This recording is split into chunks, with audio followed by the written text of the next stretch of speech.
Skyjack by Vickery. Chapter 1. The air hostess smiled. "Welcome aboard, sir. Would you like a newspaper?"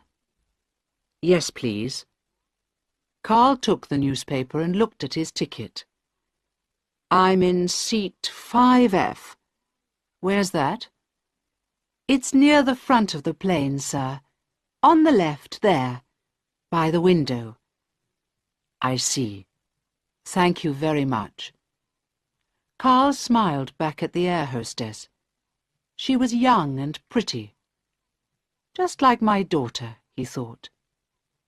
He put his bag under his seat and sat down. His friend Harold sat beside him. They watched the other passengers coming onto the plane. Harold looked at his watch. 9:30 p.m., he said. "Good. We're on time." Carl agreed. "And in 3 hours we'll be home," he said. "That's good. We've been away for a long time. You'll be pleased to see your family, won't you, Harold?" Harold smiled. "Yes, I will. Have you seen this, sir?" He opened his bag and took out 2 small planes. "These are for my sons. I always bring something back for them." "How old are your sons?" Carl asked. 5 and almost 7. The older one has a birthday tomorrow." "He'll be very excited tonight, then." "Yes. I hope he gets some sleep." The plane took off. Carl watched the lights of the airport grow smaller below them. Then the plane flew above the clouds, and he could see the moon and the stars in the night sky. He lay back in his seat and closed his eyes. Chapter 2. Later he woke up. Harold was asleep. Carl looked at his watch. It was midnight. He called the air hostess. "Excuse me, what time do we arrive?"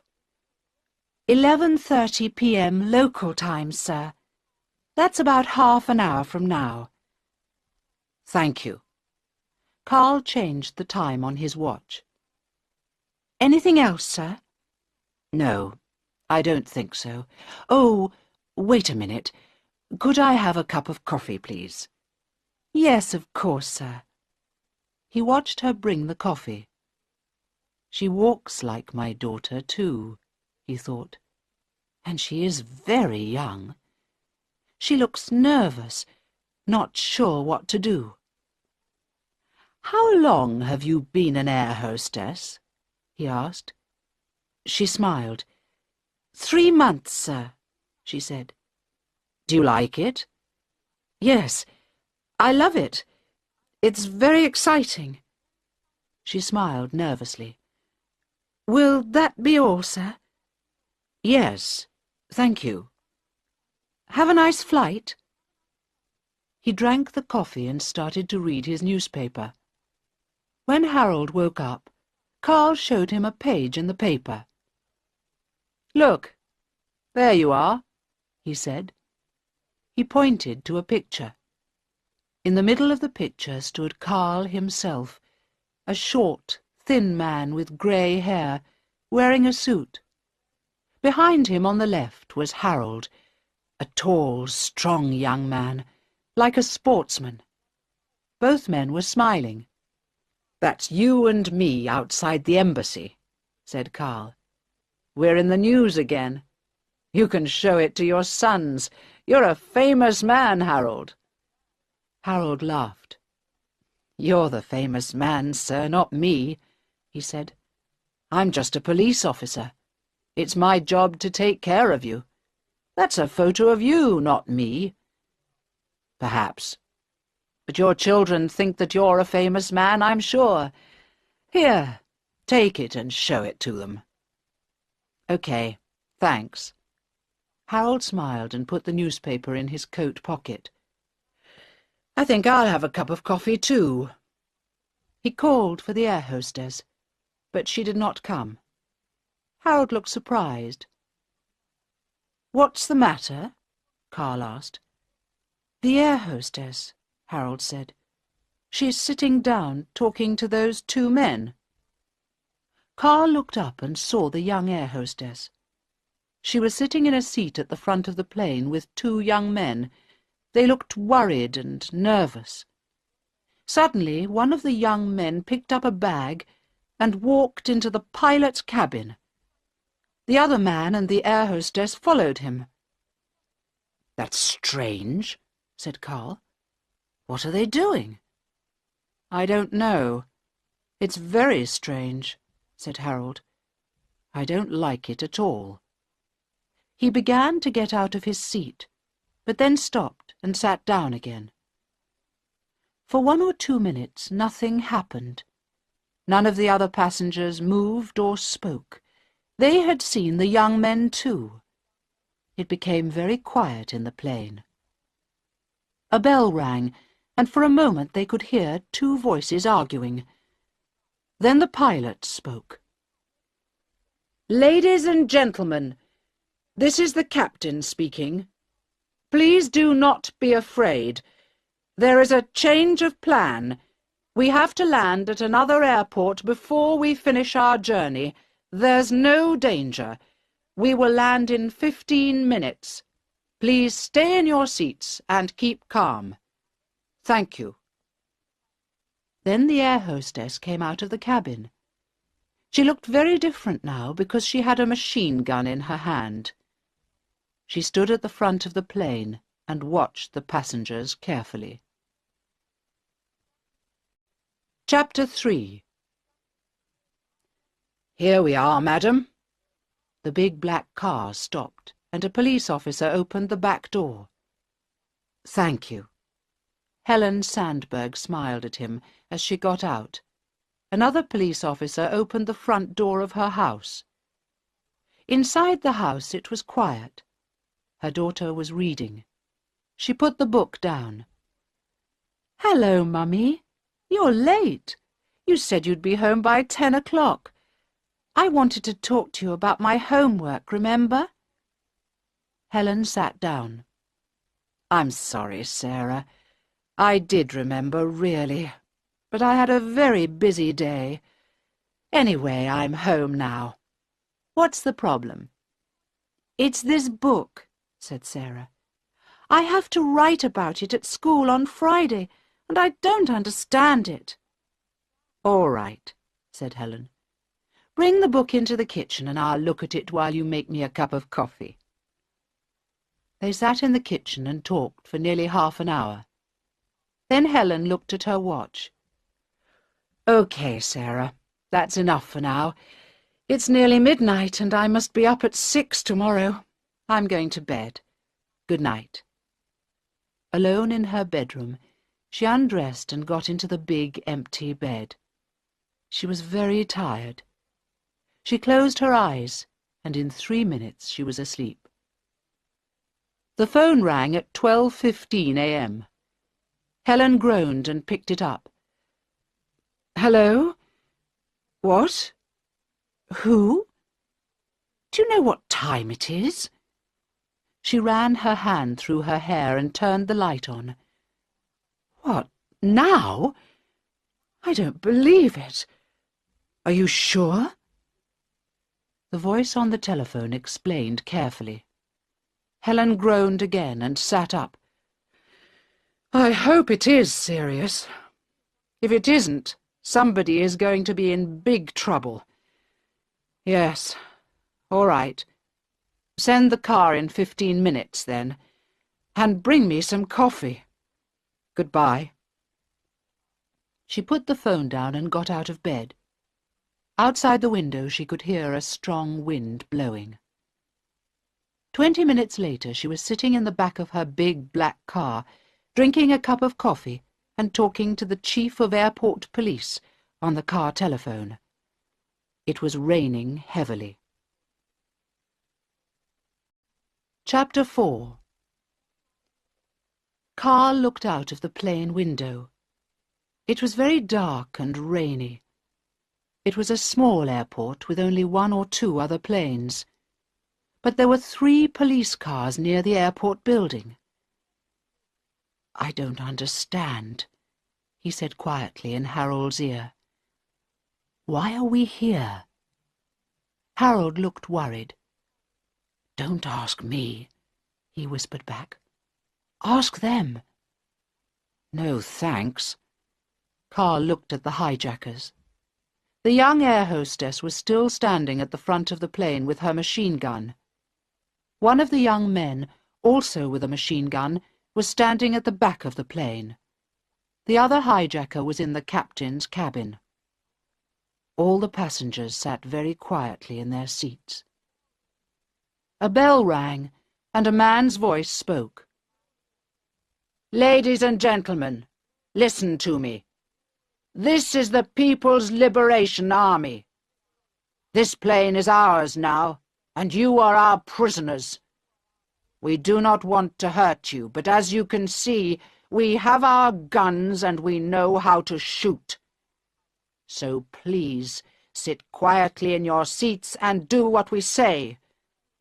We will be here for 1 or 2 hours. The government of this country has 2 of our brothers in a prison near this airport. We are asking the government to bring our 2 brothers to this plane. When our brothers are free, you will be free. We think this will take 1 or 2 hours, but not very long. As you know, the Prime Minister of this country is only a woman. She will do what we say. So do not worry. Just sit very still and wait a little while. Good night." Carl looked at Harold. "Oh, dear," he whispered. "I think we're in trouble, my young friend. Big trouble." Harold agreed. "We certainly are. The government won't set those 2 men free. They tried to put a bomb on a plane last year, didn't they, sir? They're in prison for 30 years. "I know," Carl whispered. "No one could set them free. So what about us?" "What about you, you mean?" whispered Harold. "I'm not important. Look, sir, you'd better give me your passport." "What? Why?" "Shh." Harold put his hand on the older man's arm and stopped talking. Carl looked up and saw the young air hostess staring at them. Her machine gun was pointing at them too. He stopped talking and looked out of the window. After a few minutes, she stopped watching them. "Give me the passport, sir," Harold whispered very quietly. Very slowly and carefully, Carl took it out of his pocket and gave it to him. There was still some coffee in Carl's cup. Very carefully, Harold put the passport on his tray and poured the coffee onto it. When the passport was very wet, he tore it slowly into little pieces. He was a strong young man, and because the passport was wet, it did not make a sound. Then one by one, he put the pieces of wet paper into his mouth and ate them. In 10 minutes, the passport had disappeared. "I don't understand," whispered Carl. "Why did you do that?" "You'll see," whispered Harold. "But when they ask questions, let me answer, sir, okay? You say nothing." "Okay." Carl looked away out of the window. A large black car was just driving up to the airport building. Chapter 5. The black car stopped outside the airport building and a police officer opened the door. Helen Sandberg got out and went quickly inside. Upstairs in the control room, the Chief of Airport Police, Inspector Home, was waiting with a soldier. Helen's secretary, Michael, was there too. "Good evening, Prime Minister," said Inspector Home. "This is Colonel Carter, of the Special Commando Section." "Good evening, Colonel." Helen shook hands with the soldier and looked at him. He was a thin, tough-looking man, about 40 years old, with a brown face. His hand was hard and strong. "I hope you know your job," she thought. "I may need you." She looked out of the window. There was a large plane on the tarmac about 200 meters away. All its lights were on. "Is that the plane?" she asked. "That's it, Prime Minister." "Right. Give me the facts. How many people are on it?" Inspector Home answered. 108 passengers, 5 crew. What nationalities are they? There are 29 Americans, 15 British, 2 Brazilians, 2 Indians, and 1 Chinese. The others are from this country. I see. There are a lot of Americans and British, then, said Helen quietly. That means trouble. Yes, Prime Minister, answered Michael. I'm afraid their ambassadors are on their way here now. Helen smiled at him quickly. He was a good secretary. He usually knew what she was thinking. Both the American ambassador and the British ambassador were difficult people. She turned back to Inspector Home. Tell me about the hijackers. What do they want? We don't know how many hijackers there are, Prime Minister. But they have guns, we know that. They say they are from the People's Liberation Army, and they want 3 things. Inspector Home paused and looked down at her. He was a very tall man, and he looked very important in his uniform. Helen didn't like him much. Yes, well, what 3 things? She asked quickly. Firstly, they say we must set free their 2 brothers from prison. You remember, Prime Minister, 2 men tried to put a bomb on a plane last year. They are in prison near here. I remember, Helen answered softly. They're in prison for 30 years, aren't they? I think so. Something like that.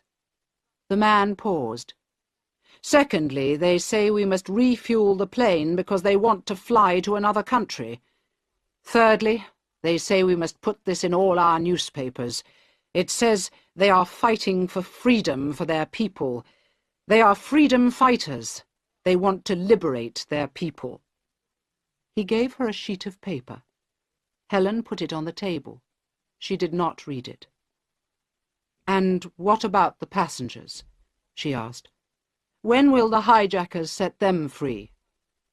They say they will set most of the passengers free when their brothers are on the plane. But they want 10 passengers to fly away with them. They will set them free when they arrive. I see.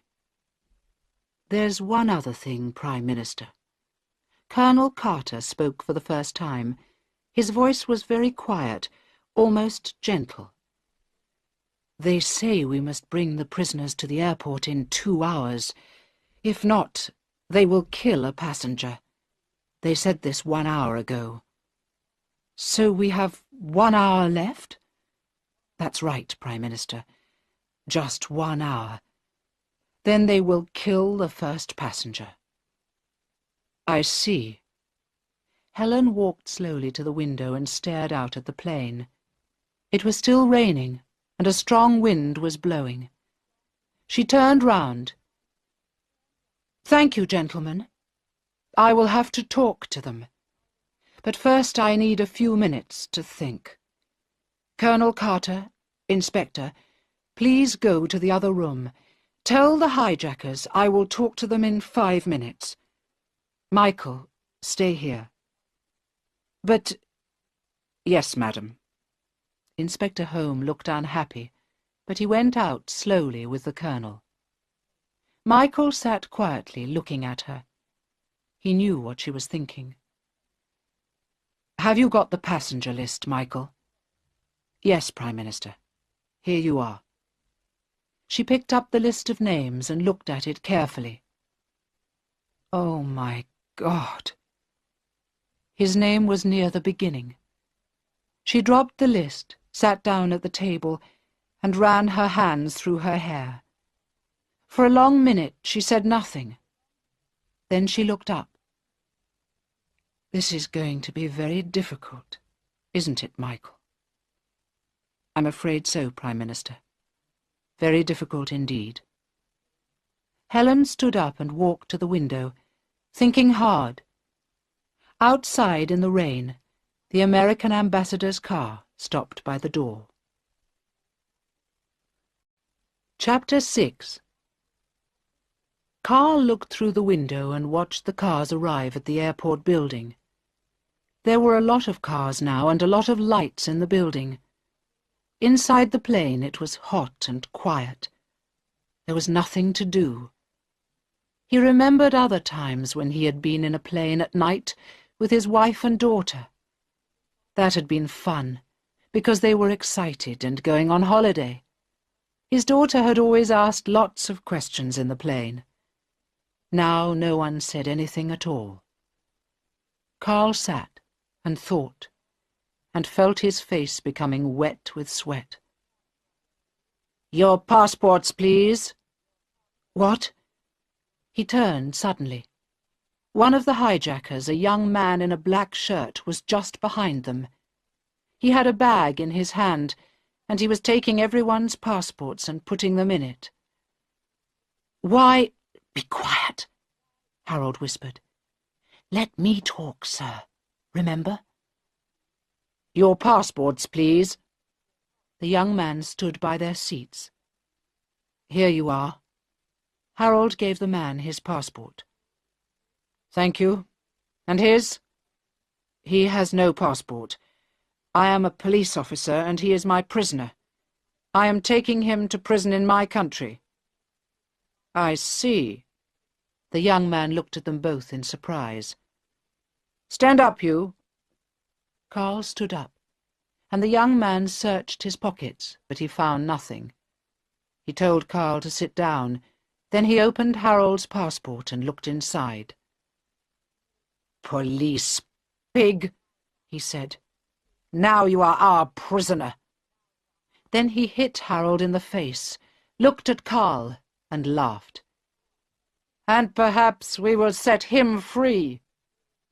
Harold said nothing. The hijacker was about the same age as him, but not so big. The young hijacker laughed again, and moved on to the next seat.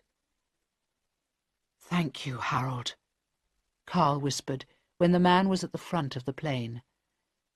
"That was very brave, but I won't let you die for me, you know." "Be quiet, sir." "Something's happening," Harold whispered back. Carl looked up. Another hijacker was standing in the door of the captain's cabin. He was talking to the other two. He was a big, strong man with a black beard. He looked angry and waved his arms. Carl listened carefully. He could hear one or two words, but not many. "Nothing. Nothing at all. Stupid woman. She needs time, she says." All the hijackers were angry now. They looked at the passports and then started to walk down the aisle, pointing their guns at the passengers. Harold sat very still in his seat. "Don't look at them, Carl," he whispered. "Sit very still and don't look at them." Suddenly the big hijacker pulled a passenger out of his seat. The passenger was a short, fat man in a grey suit. He shouted angrily in a voice that sounded American, but the hijacker hit him and then pushed him to the front of the plane with his machine gun. "Turn towards the door," he shouted. "Put your hands on the door, above your head. Higher! That's it." The air hostess pointed her gun at the American's back. The hijacker in the black shirt stood at the front of the plane and pointed his gun at the passengers. "Don't move!" he shouted. "Stay in your seats and don't look back." Then the big bearded hijacker went back into the captain's cabin. The bell rang. The hijacker's voice spoke. "Passengers, listen to me.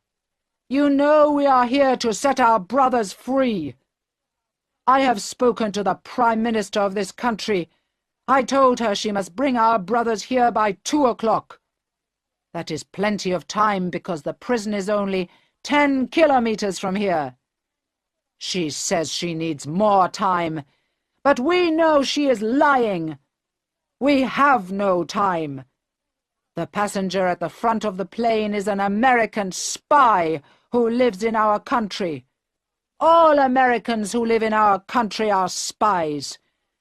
If our brothers are not here at 2 o'clock, he will die. If you try to help him, you will die too." "Jesus," Carl said quietly. He looked at his watch. The time was 1:50 a.m. He looked out of the window across the rainy tarmac to the airport building. In one of those rooms was the Prime Minister. What would she do? What could she do? "Come on, honey," he said softly. "Start thinking. Think fast, honey, and think hard." Chapter 7. Helen Sandberg sat at the radio in the control room. Michael, Inspector Home, and Colonel Carter sat behind her. They could all see the plane, 200 meters away, and they could all hear the voice of the hijacker on the radio. It was loud, excited. "Our brothers have done nothing wrong. They are innocent. They are fighters for the freedom of our people. We need them with us on this plane now." Helen kept her voice low and calm. "Look, I understand what you say. But those men are criminals. They're in prison. I can't bring them here. And remember, the passengers on the plane are innocent people too, with families and children. Please set them free. We will not hurt you. The voice on the radio interrupted her. "Mrs. Sandberg, I do not want to talk any more. It is now 1:59 a.m. Do you have our brothers here at the airport?" "No. I told you. Then watch the front door of the plane. You can see it well, I hope." "Yes." Helen's voice was quiet now, almost a whisper. "Then watch. There is an American spy behind it. And remember, we have many American spies and many important business people on this plane. In half an hour, I will ask you again about my brothers." Helen stared out at the plane. Its front door was very small and far away. Colonel Carter touched her arm. "Here are some binoculars, Prime Minister. You will be able to see more clearly with these." She did not want to look, but she had to. She had decided not to free the prisoners, so now she had to see what happened to the passengers. She picked up the binoculars and stared at the front door of the plane. The door opened slowly. There were no steps outside the door, so it was about 4 meters above the ground. Standing in the door was a short, fat man, his hands above his head. His face was white, and he looked very frightened.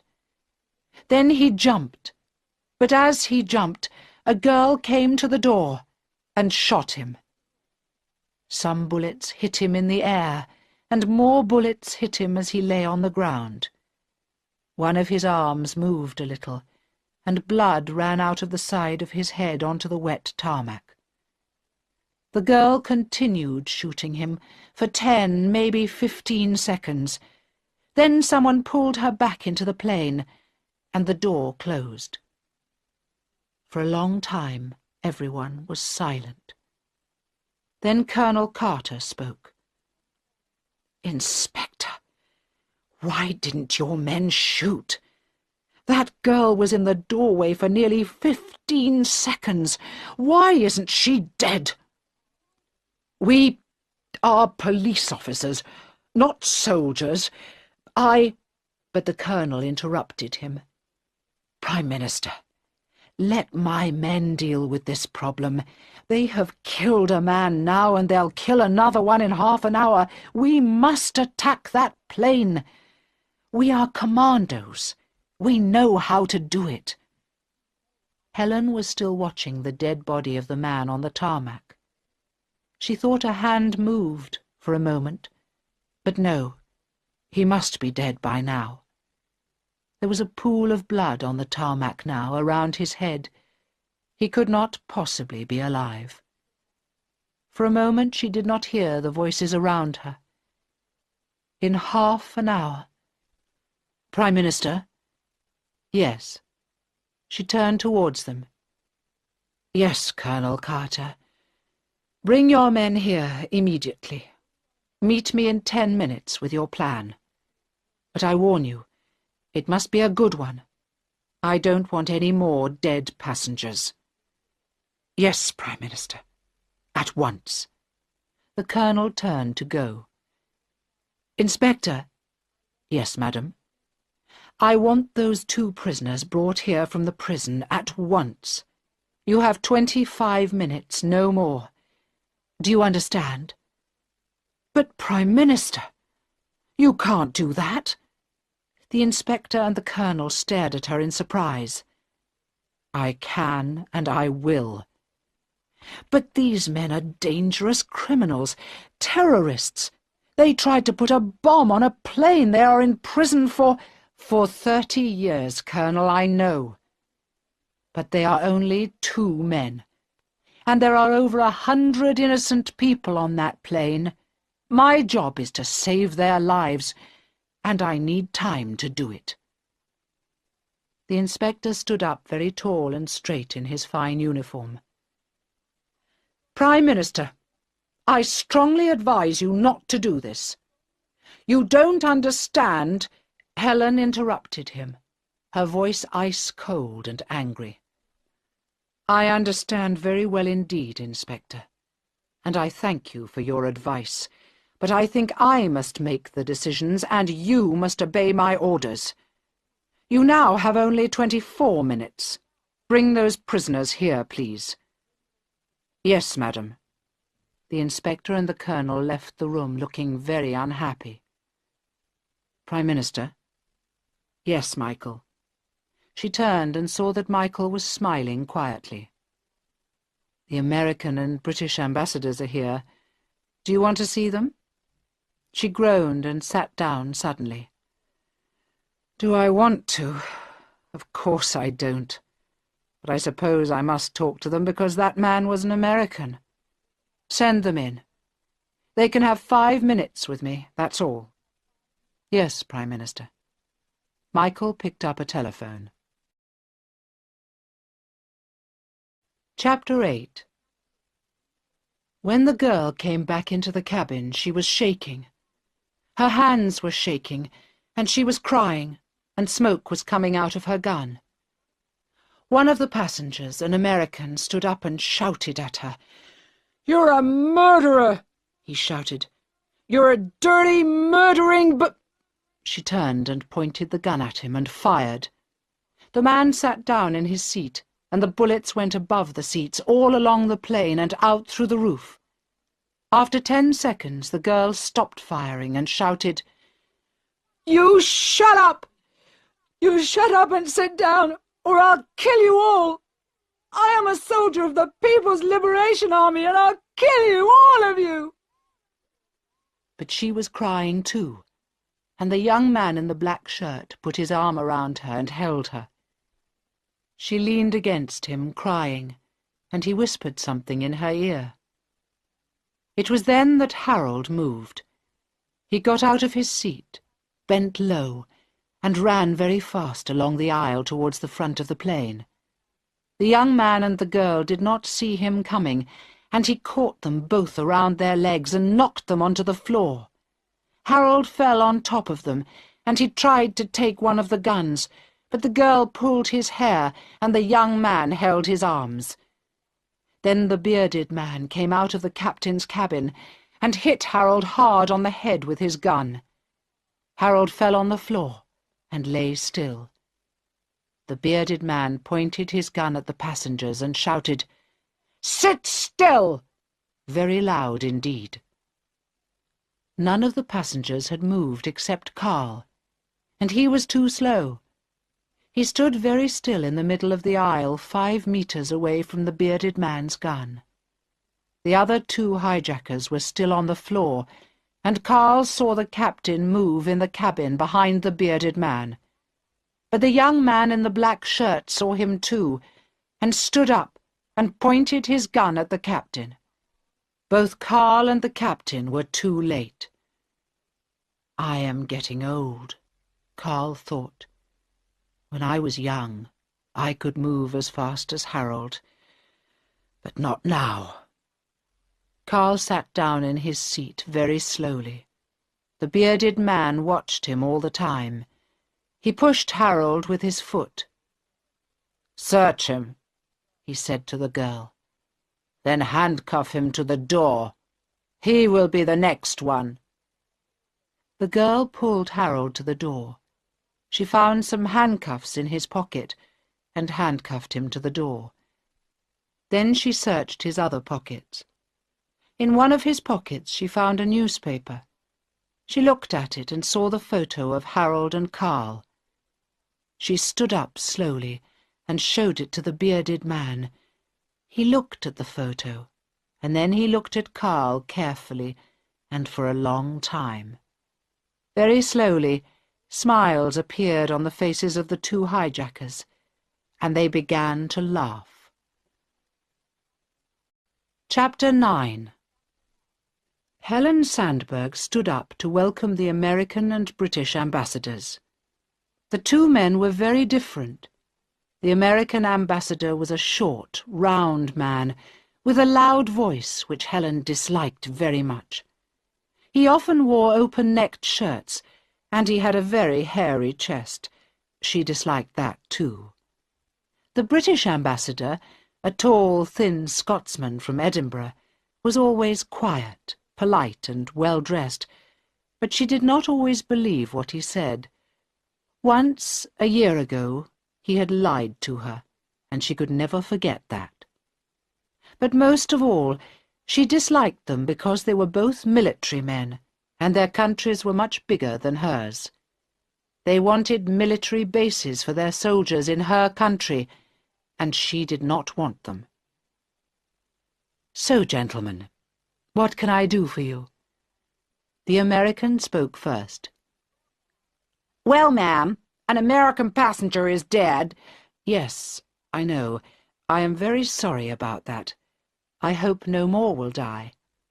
"I hope so too, ma'am. There are 28 U.S. passengers on that plane, and my government wants to keep them alive." "There are 107 passengers on that plane, Ambassador, and my government wants them all alive," Helen answered quietly. But the ambassador did not listen. "So the U.S. government is going to help you, ma'am. We have 50 U.S. Marines at the U.S. Embassy, and they can be here in 1 hour from now. Then they'll just take that goddamn plane apart." The Scotsman smiled. "Excuse me, Ambassador, but perhaps 1 hour from now will be too late. 1 man is already dead. But, perhaps you don't know this, Prime Minister, but this week 6 SAS soldiers are visiting the British Embassy, and they're waiting outside in my car now. These men know a lot about hijacks, much more than the U.S. Marines, or probably your own soldiers, Prime Minister. They know exactly what to do. So—" "Now, just a moment," the American interrupted. "The U.S. Marines are— Gentlemen!" Helen's clear, hard voice stopped them. "There's no time to argue. Firstly, I didn't know about the SAS soldiers in the British Embassy, and I am very surprised about it. Very surprised indeed, Ambassador." Secondly, I do not think it is a good idea to attack a plane with 107 passengers in it and take it apart, as you say. I want these people to live, not die. So I thank you for your ideas, but remember that this small country is ours, not yours. We will manage this problem in our own way with our own people. Thank you very much. Now you must excuse me. I am busy.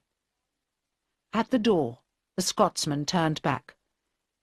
Prime Minister, I know you want to save lives, he said. I understand that.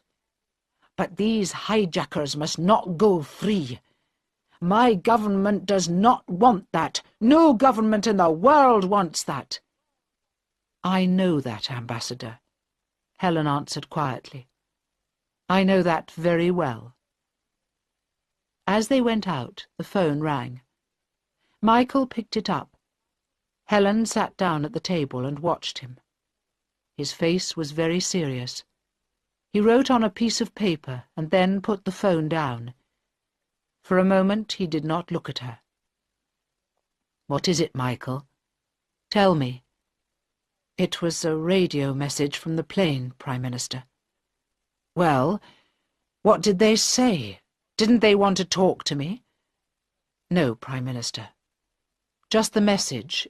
It says, "We love our brothers.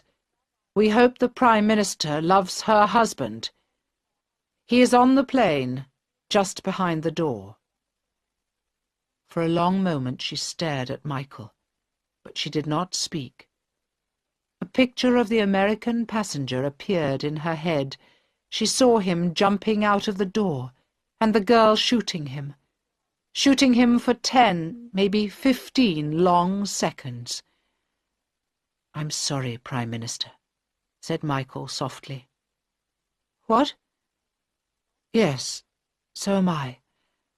I thought perhaps the hijackers didn't know Carl was my husband. But now they do know." She ran her hand through her hair and then looked at her watch, but her hand was shaking so much that she could not tell the time. The phone rang again. Michael picked it up. "Colonel Carter is outside, Prime Minister."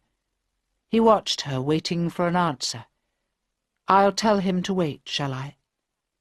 She put her hands flat on the table and stood up. Yes, Michael. Tell him to wait 2 minutes, that's all." She walked to the window and stared out at the plane. She pressed her forehead against the cool glass, and for 2 minutes she did not move. Then she turned round and smiled at Michael. "Let's just hope Colonel Carter's plan is a good one, shall we? Show him in." Chapter 10.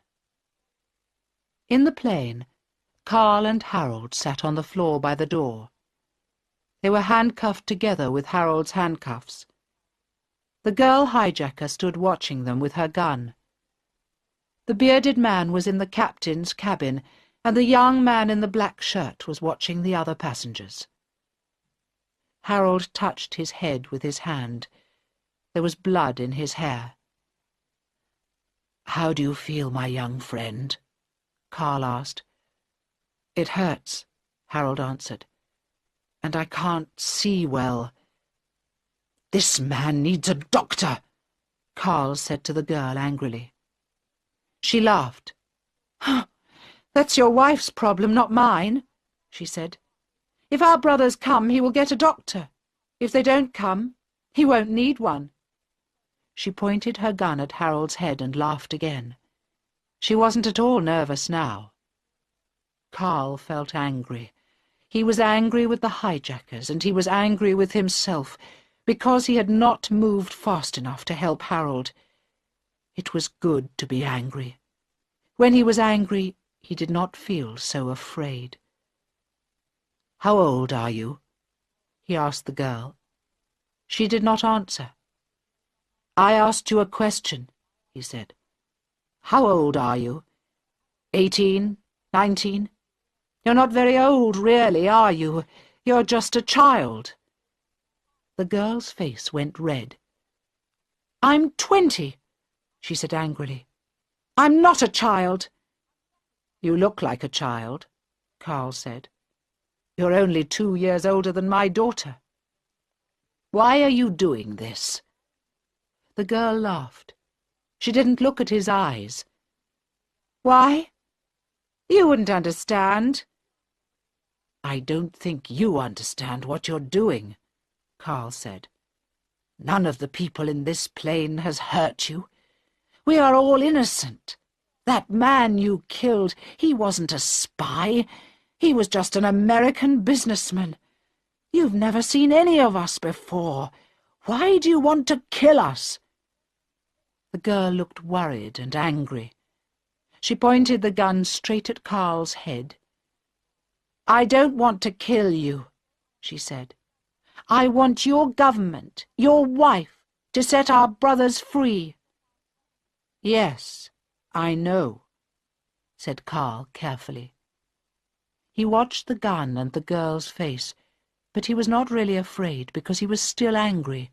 He argued with the girl as though he was arguing with his daughter. "But remember what your brothers did.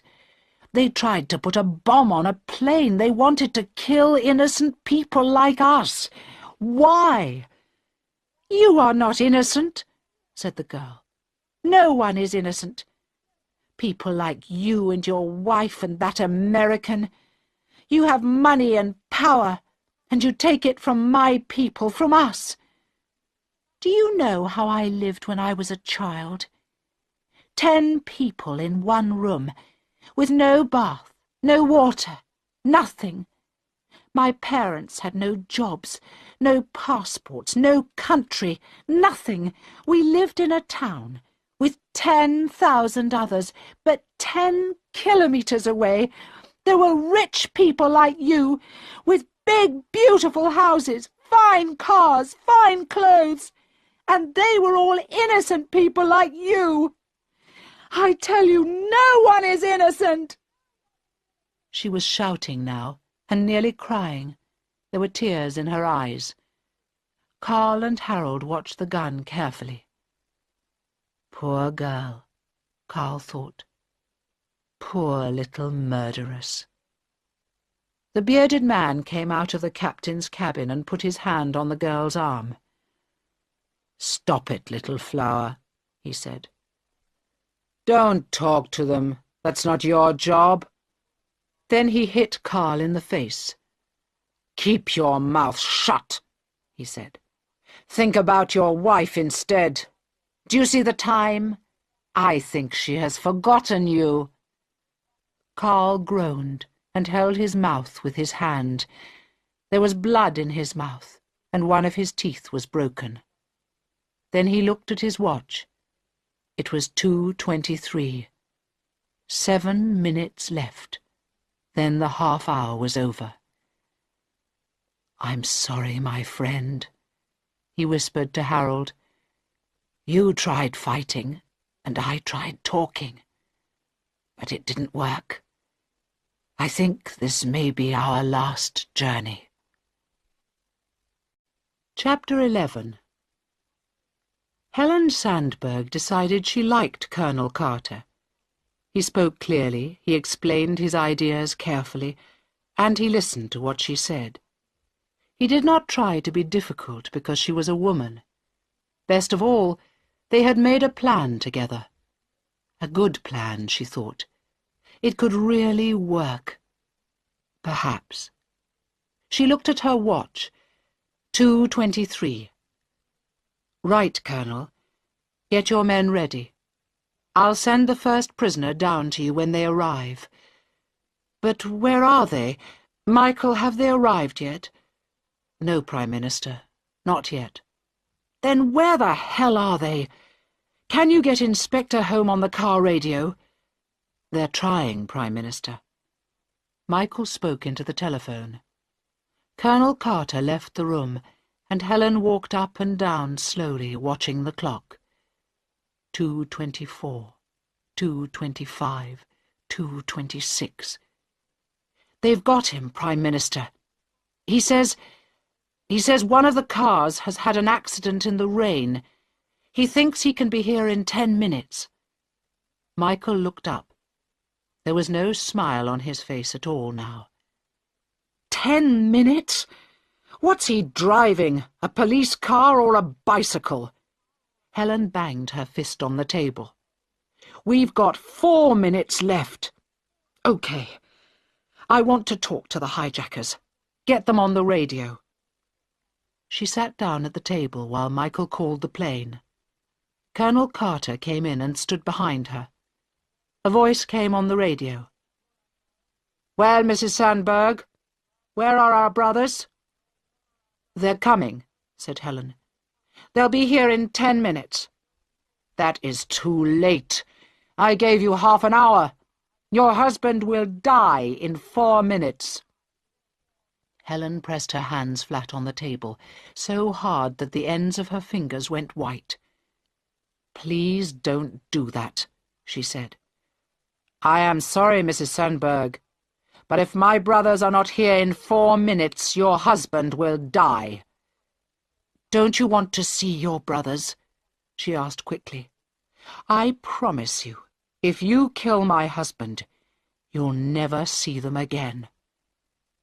There was a pause while no one spoke. Then the radio answered. 4 minutes, Mrs. Sandberg." Helen spoke clearly, slowly and loudly. She filled her voice with all the anger she had in her body. "Listen, you murderer. I need just 10 minutes to get your brothers to this airport. Then I will send them to the plane. But if you kill my husband or anyone else, then I promise you that your brothers will die on the tarmac in front of that plane. Is that what you want? Or will you wait 10 minutes? There was another longer pause. Helen stared out into the night. She did not see anything. "All right. 10 more minutes. Thank you. Now there is one more thing. The passengers. What about them? You must set them free before I send your brothers to the plane." The voice on the radio laughed. "Because you are a woman. Do you think all men are stupid like your husband? Send me our brothers, then refuel the plane, and then I will send you the passengers." "No," answered Helen. She looked at Colonel Carter. "This is how we will do it. I will send you one of your brothers, and then you must send me the passengers. When we have all the passengers, then we will refuel the plane and send you your other brother." The voice laughed again. "Do you think you are buying cheap fish from a child in the market? Send us one brother, then, and we will send you 100 passengers. Refuel the plane and send us the other brother, and we will send you the other passengers. But the pilot and your husband must come with us to another country. We will set them free later." Helen looked at Colonel Carter. There was the beginning of a smile on her face. She could see that he agreed with her. She waited for a moment longer to worry the hijacker. "Is it agreed, woman? Or do I kill your husband now?" "I agree. I will send your first brother to you in 10 minutes. Chapter 12. Carl felt his broken tooth with his tongue. The door of the captain's cabin was open, and he could see the bearded hijacker sitting inside. He had a long nose and dark hair, and his eyes looked green from the light of the instruments in the dark cabin. He held his gun near his mouth, and touched it gently with his lips as he waited. Carl had heard half of the conversation. 8 of the 10 minutes had gone. Now that he could do nothing, he felt afraid. He could feel his hand in the handcuffs shaking. Harold felt it too, and held Carl's hand with his own. "Don't worry, Mr. Sandberg," Harold whispered. "We'll get out of here." "Perhaps," Carl answered, "and perhaps not. But I don't want these murderers to go free." "Shh," Harold whispered. Carl looked up and saw the girl watching them. Then suddenly the bearded man shouted, "They're coming! Look! Get ready!" The girl went into the captain's cabin. Harold and Carl stood up and looked through a window. They saw 3 men pushing some steps across the tarmac. The men put the steps outside the plane door and then went back again. Then 2 more men came out of the building. They were wearing bright yellow coats because of the rain. One man walked towards the plane. "Come away from the door, quick!"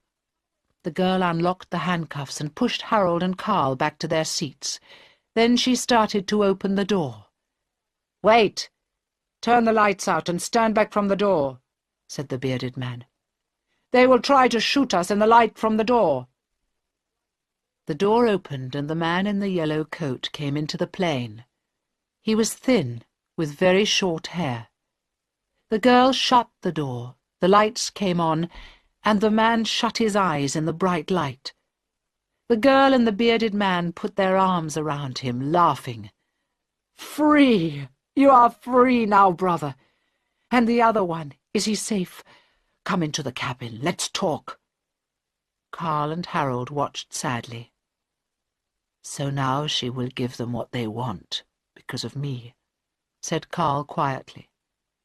"We will be safe, but they will go free to bomb another plane, because of me." He held his head in his hands. "Wait, Mr. Sandberg," said Harold. "Your wife isn't stupid, you know. This game has not ended yet. Sit still and be ready." The other passengers sat quietly, waiting to be free. Chapter 13. Helen Sandberg stood by the control room window staring at the plane. "Come on," she said. "Why is that door shut? Where are the passengers?" "The hijackers won't set them free," said Inspector Home. "I told you, Prime Minister. This is a serious mistake." "Be quiet, man," said Colonel Carter. "I think we've got something on the radio." Beside him, a soldier was turning the controls of a small army radio. Suddenly the voices of one of the hijackers and the prisoner came into the room.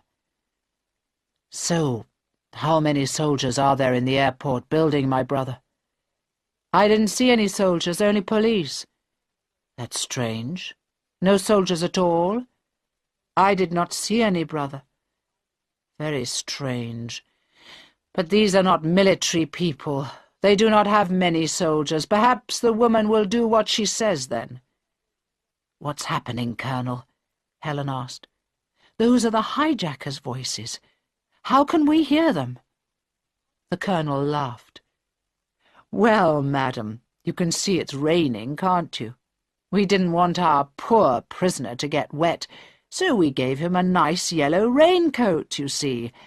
But it was an expensive raincoat, because one of its buttons is a small radio transmitter, so now we can hear everything they say, and we know where they are on the plane."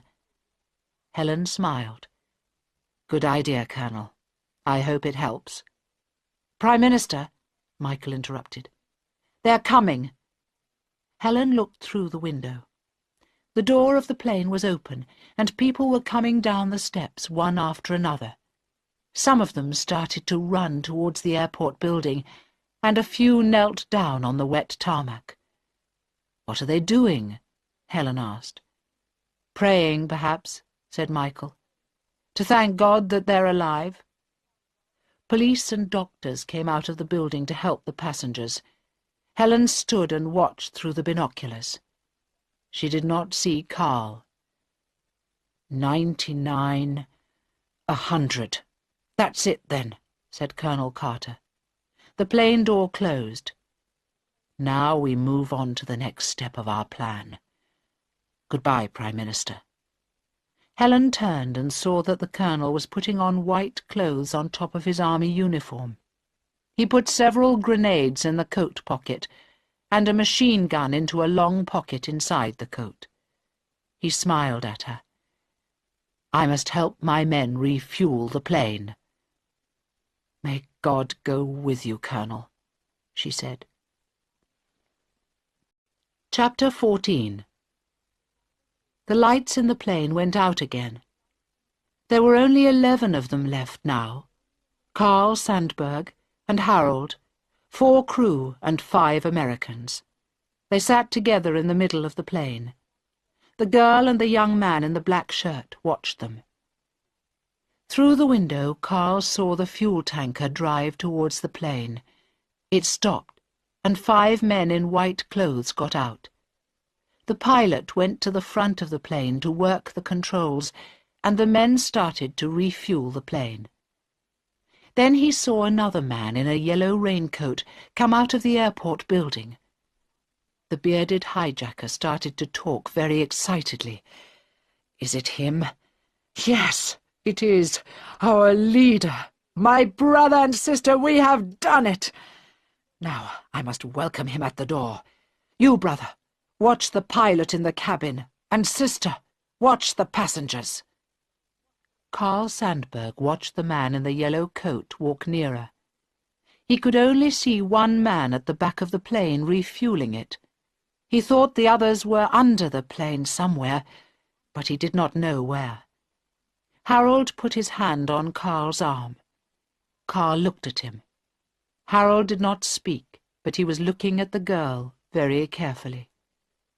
As the door opened and the man with the yellow coat came in, the girl turned to look. Through the window, Carl saw a man in a white coat run out from under the plane with something that looked like a grenade in his hand. 2 other men in white ran out behind him. The man's arm went up, and he threw the grenade through the open door. There was a very loud bang at the front of the plane and a flash of white light that burnt Carl's eyes. Almost immediately, there was an even louder bang, bang, and 2 more flashes of white light. Carl could not move. The noise was so loud and the light so bright that he sat still as a stone. He saw the girl hijacker and the bearded man standing quite still too, with their guns in their hands and their mouths open. Then a man in white ran through the door with a gun in his hand. He shot the girl and the bearded man before they could move. The hijacker in the black shirt came out of the captain's cabin behind the man in white, but 2 other men in white came through the door and shot him too. The 2 prisoners in their yellow raincoats tried to get to the door, but the men in white knocked them to the floor and handcuffed their hands behind their backs. Carl looked down. The girl was lying on the floor of the aisle beside him.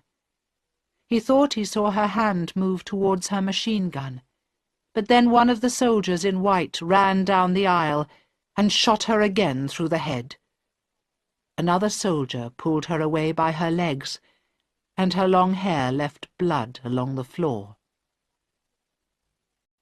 Chapter 15. Helen Sandberg heard the bangs too, and when she saw the white light, she thought the plane was burning. For about half a minute there was nothing but loud bangs and white flashes, and then there was nothing. There were no lights at all in the plane, and no sounds either. She turned to Michael. "Can't you get them on the radio?" "I'm trying, Prime Minister, but I think it's broken." She walked to the door. "I'm going out." Inspector Holmes stood in front of her. "You must not do that, Prime Minister. We don't know what's happened." "That's why I'm going," she said. "I'm going to find out. I don't care what happens to me." He was a big man, but he was afraid of her. She walked straight past him and down the steps. In the departure lounge there was a crowd of passengers waiting to get on other planes, and also a lot of doctors, police, and newspaper journalists. She walked straight past them all and out onto the tarmac. It was dark and cold, and the wind blew rain into her face. When she was about 50 meters away from the building, she heard some people behind her, but she did not stop. The door of the plane opened, and a man in white came out. He had a gun in his hand, and he came backwards down the steps. After him came 2 men in yellow raincoats, with their hands behind their backs, and then 2 other men in white with guns. 2 police officers came after her. "Wait, Prime Minister," they said. "Please stop, it's dangerous." "Not now," she said. "It's not dangerous any more." She walked on through the rain without stopping, and the young police officers walked beside her. They were afraid to touch her, and they did not know what to do. Some journalists ran after them. 2 men in blue came out of the plane, the pilot and co-pilot. Then some men in suits. She was quite near the plane now, and there were quite a lot of newspaper photographers around her, but she did not stop walking. A big young man came out of the plane with a short, thin, grey-haired one. Harold and Carl. Helen could see that Carl's face was very white, and there was blood on his mouth, but he could walk all right. Carl saw her coming, a small, strong figure walking through the rain, with a crowd of police and photographers around her. "Harold, my friend," he said, "I think we're in the news again. You're going to have another photo to show your little son on his birthday."